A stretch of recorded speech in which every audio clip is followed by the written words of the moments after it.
नमस्कार साथियों, good evening. आपका द एनके स्टडी के यूट्यूब चैनल पर मैं नवीन कुमार एक बार फिर से स्वागत करता हूं। तो बिहार लोकसेवा आयोग ने अपने ऑफिशियल वेबसाइट पर 17वीं संयुक्त प्रारंभिक प्रतियोगिता परीक्षा का ऑफिशियल नोटिफिकेशन जारी कर दिया गया है। कुल मिला के 1957 पद है, जो 1945 पद हैं और जो और भी पद हैं उसके सापेक्ष 12 पद हैं। तो 1943 और 12 पद निकाले गए हैं। तो आगे बात करेंगे कि आखिर 12 पद किन के लिए और उनकी योग्यता क्या रहेगी इन 12 पदों के लिए। तो 17वीं संयुक्त प्रतियोगिता परीक्षा का ऑफिशियल नोटिफिकेशन ये है। आप इसकी वेबसाइट पे जाकर ऑफिशियल नोटिफिकेशन का अवलोकन कर सकते हैं। तो यहाँ पे नाम दिया गया है कि अनुमंडल पदाधिकारी वरीय उप समाहर्ता बिहार प्रशासनिक सेवा में कितने पद हैं, यहाँ पे पदों की संख्या है और न्यूनतम आयु एक तरफ है। तो इसमें न्यूनतम आयु 22 वर्ष होना चाहिए। पुलिस उपाधीक्षक के लिए जो है कि न्यूनतम आयु 20 वर्ष होना चाहिए और 136 पद हैं। जिला समाष्टा के जो है कि 12 पद हैं, इनकी न्यूनतम आयु 20 वर्ष है। तो ऐसे ही आपको न्यूनतम आयु के साथ जो है कि कुल कितने पदों की संख्या वो भी दिया है। और इसमें जो है कि अनारक्षित के लिए कितने पद हैं आर्थिक रूप से, यानी ईडब्ल्यूएस के लिए कितने पद हैं, एससी के लिए, एसटी के लिए, ओबीसी के लिए, पिछड़ा वर्ग के लिए, पिछड़े वर्गों की महिला के लिए कितने पद हैं। तो विगतवार जो है कि इसमें दिया गया है। आप जो है कि इसको अच्छी प्रकार से अवलोकन कर सकते हैं कि आपकी कैटेगरी में किस विभाग में कितने पद आए हैं। इसके बाद यहाँ पे कुल पदों की संख्या आप 1945 देख सकते हैं कि कुल पदों की संख्या 1945 है। और उसके अलावा जो 12 पद और इसमें जोड़े गए हैं वो है बाल विकास परियोजना अधिकारी के हैं, यानी समाज कल्याण विभाग से निकाला गया है बाल विकास परियोजना अधिकारी। तो इसमें जो है कि न्यूनतम योग्यता 21 वर्ष है और अनारक्षित के लिए 10 पद है। साथ ही साथ जो है इसमें आर्थिक रूप से कमजोर अनुसूचित जाति, एससी, अत्यंत पिछड़ा वर्ग व पिछड़े वर्ग की महिला के लिए कितने पद है इसमें भी बताया गया है। तो यही था कि 1945 पद ये रहा और 12 पद, यानी कुल मिला के 1957 पद के लिए ये ऑफिशियल नोटिफिकेशन जारी किया गया है। इसके बाद जो 17वीं बीपीएससी है उसमें जो है कि शैक्षिक योग्यता क्या होनी चाहिए। तो 17वीं बीपीएससी के लिए जो शैक्षिक योग्यता है सिंपल सा स्नातक है। अगर आप किसी भी सब्जेक्ट में स्नातक हैं तो आप इस फॉर्म को भरने के लिए एलिजिबल हैं। लेकिन अगर आप बाल विकास परियोजना पदाधिकारी का भी फॉर्म सबमिट करना चाहते हैं तो उसके लिए आपके पास स्नातक तो होना चाहिए, लेकिन स्नातक में जो है कि एक वैकल्पिक विषय के रूप में गृह विज्ञान होना चाहिए या फिर मनोविज्ञान होना चाहिए, समाजशास्त्र होना चाहिए या फिर श्रम एवं समाज कल्याण। इनमें से किसी एक विषय का चयन मुख्य परीक्षा के लिए चयन करना होगा।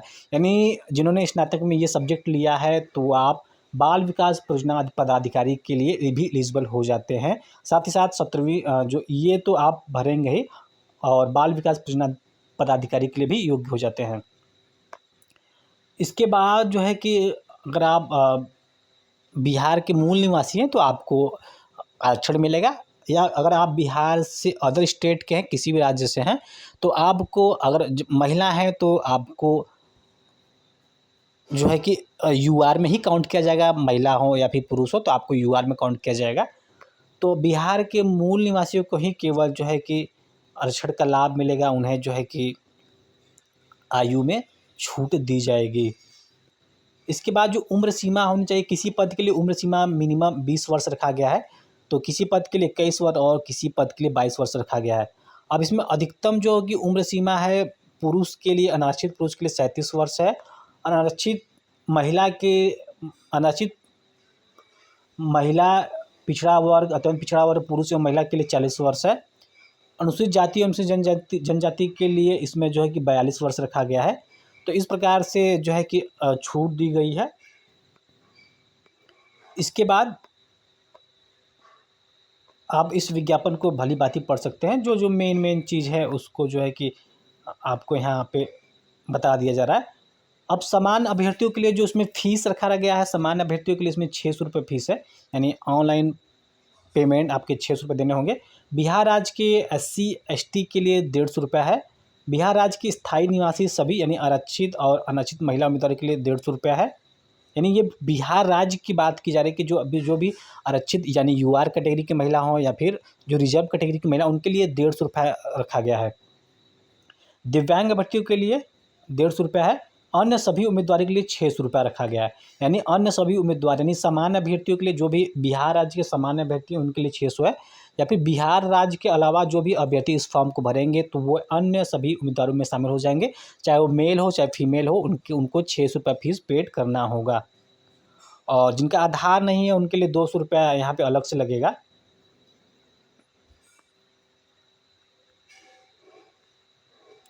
इसके बाद जो है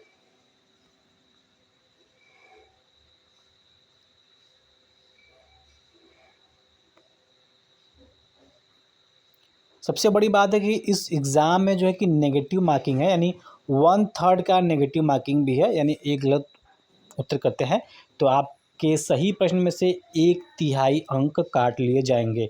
इसके बाद 1957 पद है, तो 1957 पद के सापेक्ष जो है कि मुख्य परीक्षा के लिए 10 गुना अभ्यर्थियों को कॉल किया जाएगा। यानी 19,570 अभ्यर्थियों को, यानी लगभग 20,000 अभ्यर्थियों को जो है कि मेंस के लिए बुलाया जाएगा। इसके बाद जो है कि इसमें साफ साफ दिया है कि इस प्रारंभिक परीक्षा में उत्तीर्णता अनिवार्य होगी। इसके लिए जो है कि आपको समान वर्ग के हैं तो आपको समान वर्ग के लिए 40% लाना होगा। यानी आपको इतने मिनिमम तो लाना ही लाना होगा, और बाकी तो कटाव कितने पे बनेगा वो बात की बात है। लेकिन अगर आप इतना भी नहीं ले पाते, भले ही सीटें जो है कि खाली चले जाए, उससे मतलब नहीं है, लेकिन आपको समान वर्ग के हैं तो 40% अंक लाना अनिवार्य होगा। पिछड़ा वर्ग के लिए 36.5%, अत्यंत पिछड़ा वर्ग के लिए 34%, अनुसूचित जाति अनुसूचित जनजाति महिलाओं तथा निःशक्तता से ग्रस्त दिव्यांग उम्मीदवारों के लिए 32% न्यूनतम अर्हता इसमें किया गया है। इसके बाद यहाँ पे जो विषय हैं जो मेंस के लिए, समान हिंदी का एक पेपर होगा, 100 अंकों का होगा, और इसमें जो है कि 30% प्राप्त करना अनिवार्य होगा। फिर उसके बाद समान अध्ययन प्रथम पत्र जो है 300 अंकों का होगा, समान अध्ययन द्वितीय प्रश्न पत्र जो है कि 300 अंकों का, निबंध 300 अंकों का होगा। इसके बाद जो है कि वैकल्पिक विषय के रूप में निम्नलिखित विषय ऐच्छिक में से एक विषय का चयन करना होगा, जो 100 अंकों का 100 प्रश्न होगा। राज्य सरकार द्वारा निर्धारित न्यूनतम प्राप्तांक प्राप्त करना अनिवार्य होगा। तो इस प्रकार से सभी चीज़ों को इस में समाहित कर दिया गया है। आपके सब्जेक्ट आप अपना देख सकते हैं कि आप किस सब्जेक्ट से मेंस देना चाहते हैं। इसके बाद जो है कि इसमें साफ साफ कर दिया गया है कि जैसे कि फॉर्म भरने की जो तिथि है, जो ऑनलाइन तिथि प्रक्रिया जो शुरू होगी 28/9/2024 से शुरू होगी, और जिसका लास्ट डेट है 18/10/2024 है। यानी कुल मिला के आपको फॉर्म भरने के लिए 20 दिन का समय मोटी मोटा दिया गया है। तो इस बार समय कम रखा गया, सामान्यतः जो समय होता है लगभग 30 दिन का होता है, तो आपको 28/9 से 18/10 तक फॉर्म भरने का समय दिया गया है। अब इसमें फॉर्म भरने के लिए सबसे पहले आपको OTR करना होगा, यानी 1 टाइम रजिस्ट्रेशन करना होगा। तो OTR को जो है कि अनिवार्य किया गया है कि आप जब फॉर्म भरेंगे तो OTR ज़रूर करेंगे। यानी आवेदक सर्वप्रथम बिहार लोक सेवा आयोग के ऑनलाइन BPSC के इस वेबसाइट पर जाएंगे और OTR पे क्लिक करेंगे, और फिर उसके बाद अपना डिटेल भरेंगे तो आपको एक OTR नंबर मिलेगा, जिससे आपको बार बार जो है कि BPSC के किसी भी एग्ज़ाम के फॉर्म को भरने के लिए बार बार आपको आवेदन नहीं करना पड़ेगा। केवल OTR नंबर डाल देंगे तो आपका संपूर्ण डिटेल्स स्वतः आ जाएगा। तो इस प्रकार ये कुछ न्यूज़ था। अगर आपको पसंद आया तो उसको ज़रूर से लाइक करें, चैनल पर ना सब्सक्राइब करें। 17वीं BPSC का प्रारंभिक परीक्षा जो है कि अभी डेट नहीं आया है, हालांकि डेट हो सकता है दिसंबर माह में प्रस्तावित हो जाए। जल्द ही डेट इसका भी घोषित कर दिया जाएगा, इसका एग्ज़ाम कब होगा। तो फिलहाल के लिए इस वीडियो में बस इतना ही। मिलते हैं अगले वीडियो में। बने रहिए द एनके स्टडी के साथ। बहुत बहुत धन्यवाद।